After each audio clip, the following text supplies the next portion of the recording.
Снимаме ли? Да, виж, че тече времето. Чакай сега.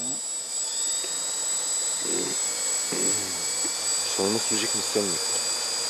Или нямаш? Нямам. Все се кана си купа. Ти си го имал с обектив. Добре, курорте. Палавник такъв. Лили. Чай, че аз не знам. Там не дей. Не дей да косиш.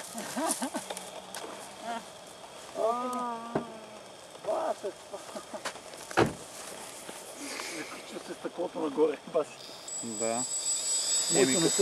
Като няма рамка, не на начин. Моето няма. Чакай малко сега нещо. Тото и BMW.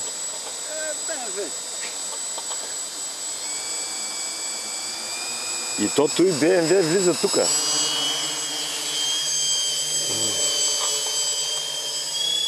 Завърти се малко.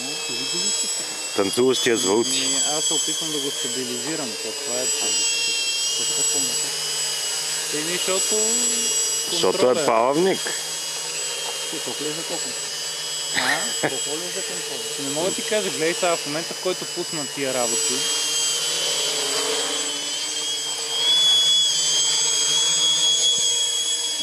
Тук ме накъде. И как разбиваш това? Аде, питай ме. Very dangerous. Така. Трябва доста да го ръчна.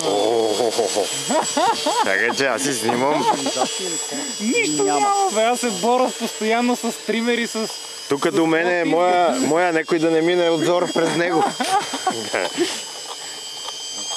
Завива надясно и тример е до край и не мога да го оправя. Не знам какво прави. Гироскопът си взима тример за нулево. Така ли става? Абсолютно ясно какъв е проблема тогава. Няма се прави механично трениран за задача. Ти електроники не приемат тренир. Сега го докараме тук. Какво искаш? Жироскопа ли ще въртиш? Добре! Леле, обаче си добър си! Чакай!